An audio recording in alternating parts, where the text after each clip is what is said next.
A sargento que venceu a selva. O tribunal mergulhou em silêncio absoluto. A mulher de 73 anos se levantou e disse apenas uma palavra. Quando o juiz ouviu essa palavra, seu rosto ficou completamente pálido. Os promotores deixaram cair seus documentos no chão. Os membros do júri se entreolharam em choque total, porque essa palavra revelaria um segredo mantido em absoluto sigilo por 40 anos. Mas esta não é aquela história. Sargento Beatriz Santos tinha 24 anos quando seu helicóptero caiu na Amazônia. Todos disseram muito delicada, muito frágil para sobreviver. Mas quando ela reapareceu 15 dias depois, caminhando sozinha da selva mais perigosa do mundo, toda a Força Aérea Brasileira ficou em choque. Esta é a história de como uma mulher chamada de delicada demais provou que a verdadeira força não vem dos músculos, mas da vontade de sobreviver. Base Aérea de Manaus, Brasil. 7h da manhã. Sargento Beatriz Santos ajustou seu uniforme pela terceira vez naquela manhã. Aos 24 anos e 1,65 m de altura, ela sabia exatamente o que os outros pensavam dela. Podia ouvir os sussurros dos soldados veteranos quando passava pelos corredores. Muito delicada para o trabalho pesado. Parece uma modelo, não uma militar. A princesinha não vai durar aqui.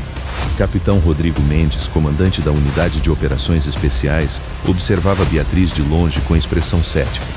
Ele tinha 45 anos e 3 décadas de serviço militar. Já havia visto dezenas de recrutas desistirem quando o treinamento ficava difícil. Sargento Santos, ele chamou bruscamente. Você está escalada para a missão de reconhecimento aéreo hoje. Helicóptero parte a 09 B. Beatriz se aprumou. Sim, senhor. Tenente Paulo Oliveira será piloto, continuou Rodrigo. Missão de rotina. Mapeamento de área remota. 4 horas de voo. Os outros soldados trocaram olhares.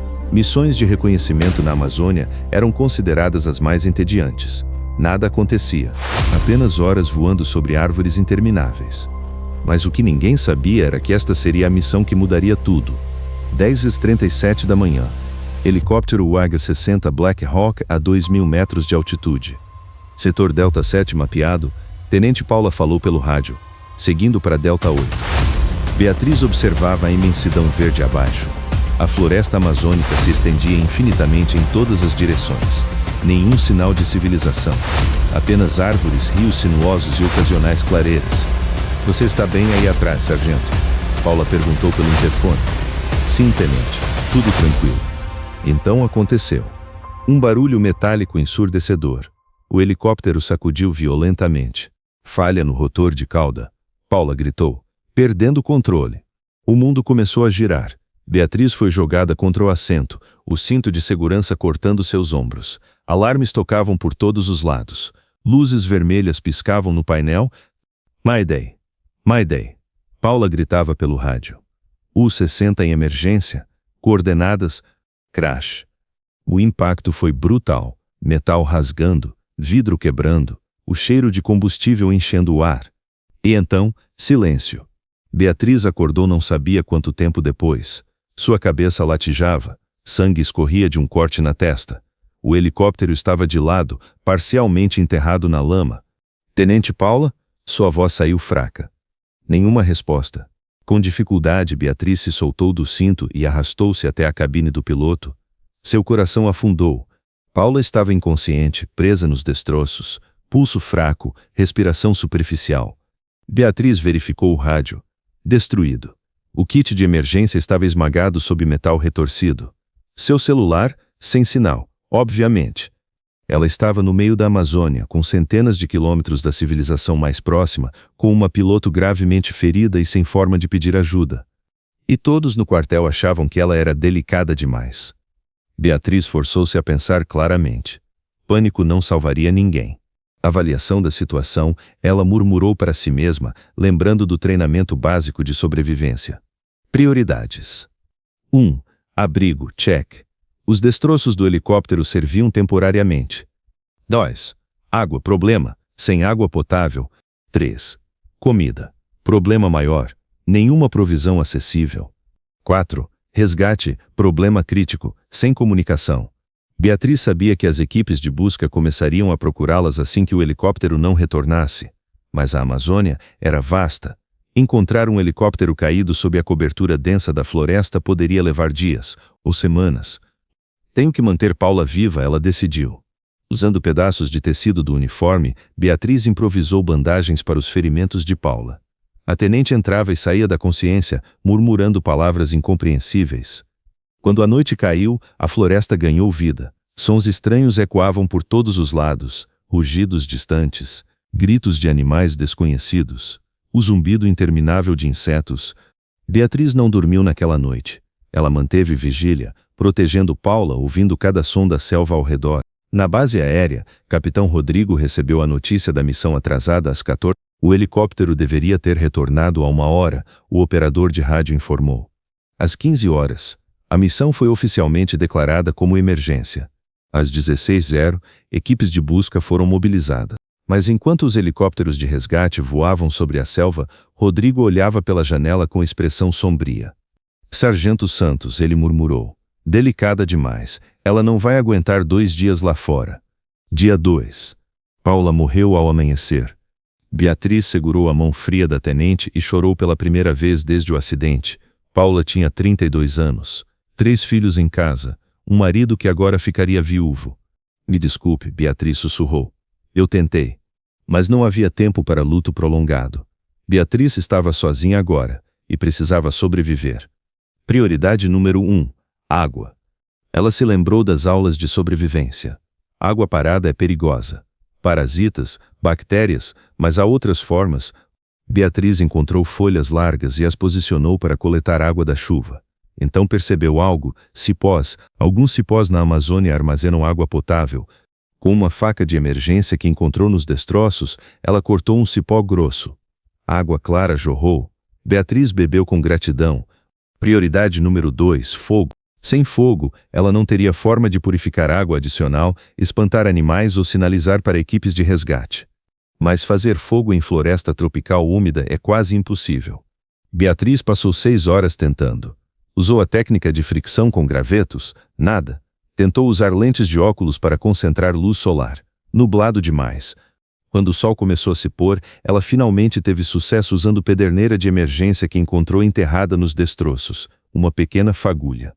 Depois outra. E então? Chamas. Beatriz alimentou cuidadosamente o fogo com folhas secas e pequenos galhos. Aquele fogo representava vida.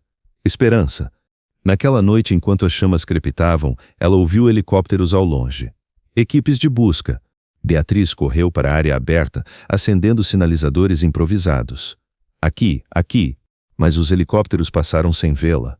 A cobertura da floresta era densa demais. Dias 3. Beatriz estabeleceu rotina. Acordar ao amanhecer, verificar armadilhas para animais pequenos, coletar água, manter o fogo aceso, procurar comida. A princesa delicada do quartel aprendeu rapidamente. Ela descobriu que larvas de besouros, embora repugnantes, eram ricas em proteína. Que certas raízes podiam ser comidas após cozimento. Que palmitos selvagens eram nutritivos. Mas a fome era constante, implacável. No 5º dia, Beatriz conseguiu capturar um pequeno tatu em uma armadilha. Ela olhou para o animal, seu estômago roncando de fome. Me desculpe, ela sussurrou antes de fazer o necessário. Aquela refeição salvou sua vida. Mas a selva não perdoava. No 6º dia, uma picada de formiga de fogo deixou seu braço inchado e dolorido.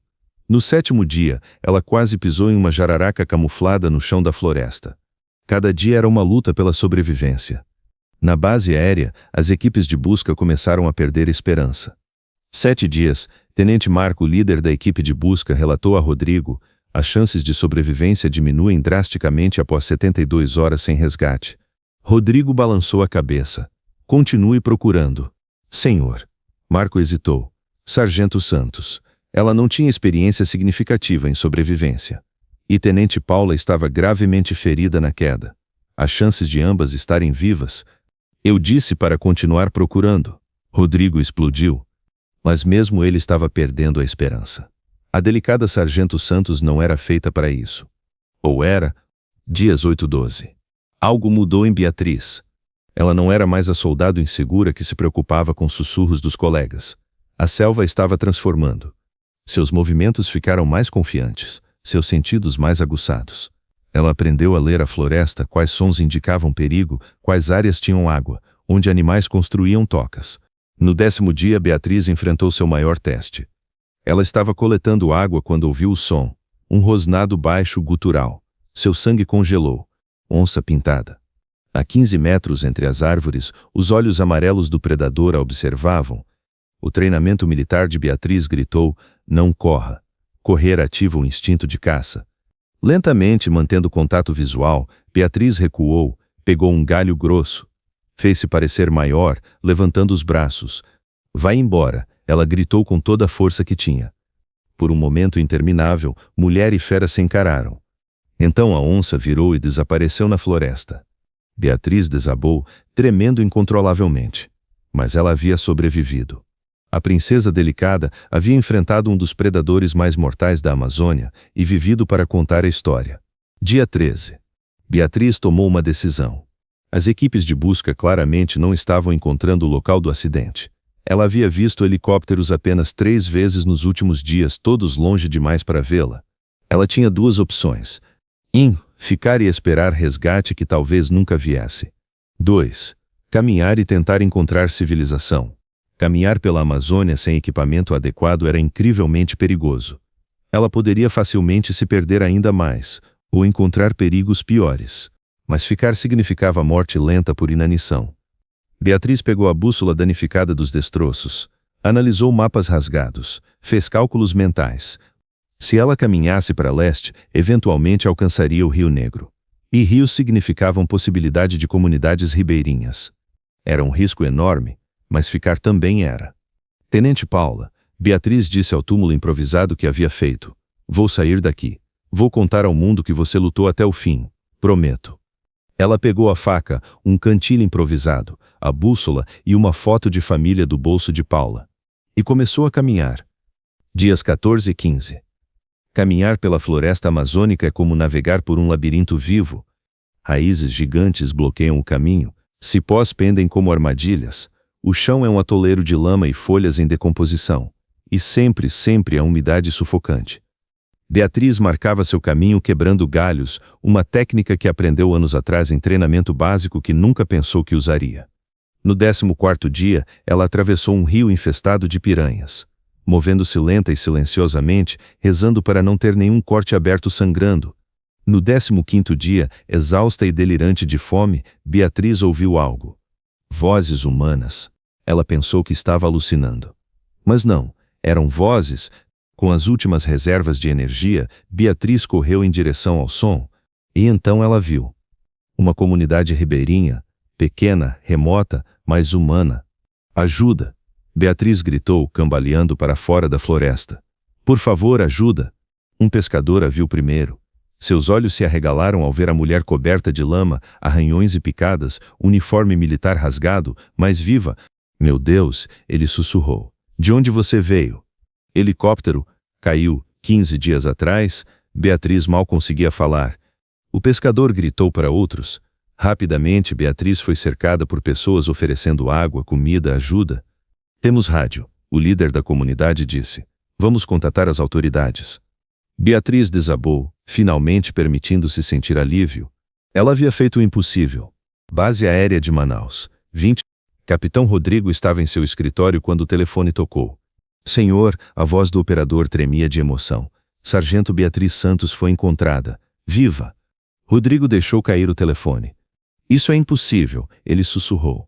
Ela caminhou da selva sozinha, senhor, 15 dias, sobreviveu completamente sozinha. Quando Beatriz chegou à base no dia seguinte, todos os soldados formaram fila de honra. Veteranos com décadas de serviço aplaudiram. Alguns choraram. A princesa delicada havia se tornado uma lenda. Na cerimônia formal, uma semana depois, Beatriz recebeu a Medalha de Mérito Militar por coragem excepcional. Sargento Santos, o general-comandante disse, sua sobrevivência não foi sorte. Foi resultado de treinamento, determinação e força de vontade extraordinária. Você honrou a Força Aérea Brasileira. Rodrigo se aproximou depois, estendendo a mão. Eu estava errado sobre você? Ele disse simplesmente. Perdoe-me. Beatriz apertou a mão dele. Obrigada, senhor, por nunca parar de procurar. 3 meses depois. Sargento Beatriz Santos agora era instrutora-chefe do novo programa de sobrevivência na selva da Força Aérea Brasileira. Na primeira aula, 40 recrutas, homens e mulheres, a observavam com respeito reverente. Sobrevivência, Beatriz começou, não é sobre ser o mais forte, é sobre ser o mais adaptável, o mais resiliente. Ela pausou, olhando para cada rosto jovem. Muitos de vocês vão ouvir que são fracos demais, delicados demais, pequenos demais. Eu ouvi isso, todos os dias. Mas eu aprendi algo na selva. A verdadeira força não vem dos músculos, vem da recusa em desistir, da determinação de sobreviver mais um dia, mais uma hora, mais um minuto. Um recruta levantou a mão. Sargento, você teve medo lá fora? Beatriz sorriu. Todos os dias, todo momento, medo é natural. Mas deixar o medo paralisar você? Isso é escolha. Ela olhou pela janela para a selva distante. 15 dias na Amazônia me ensinaram mais do que anos de treinamento. Ensinaram que quando você remove tudo, conforto, segurança, expectativas sociais, o que resta é seu núcleo, sua essência. E descobri que meu núcleo era muito mais forte do que qualquer um imaginava. Inclusive eu mesma. Os recrutas aplaudiram espontaneamente. Entre eles estava uma jovem soldado de 22 anos, pequena e aparentemente frágil, que todos na base chamavam de delicada demais. Ela olhou para Beatriz com olhos brilhantes de determinação. E Beatriz sorriu, reconhecendo nela uma força que ninguém mais via ainda. Mas que estava lá. Sempre esteve. 5 anos depois, Major Beatriz Santos, agora 29 anos, comanda a unidade de treinamento de elite da Força Aérea Brasileira. Ela tem cicatrizes do acidente, físicas e emocionais. Mas cada uma conta uma história de sobrevivência. Em seu escritório, uma foto emoldurada, Tenente Paulo Oliveira, sorrindo em seu uniforme. Obrigada por me ensinar a lutar, Beatriz sussurra para a foto. Mesmo quando você não estava mais aqui, seu telefone toca. Outra missão de resgate. Outro soldado perdido na selva. Beatriz pega seu equipamento. Estou a caminho, ela diz. Porque ela sabe melhor que ninguém, na selva mais escura, a esperança nunca morre. Não enquanto houver alguém disposto a lutar. E Beatriz Santos nunca para de lutar. Se esta história de sobrevivência e força interior te inspirou, deixe seu comentário e se inscreva para mais histórias sobre pessoas que provaram que a verdadeira força vem de dentro, não de expectativas externas. Aviso, esta história é uma dramatização inspirada em casos reais de sobrevivência militar, criada para entretenimento e reflexão sobre resiliência humana.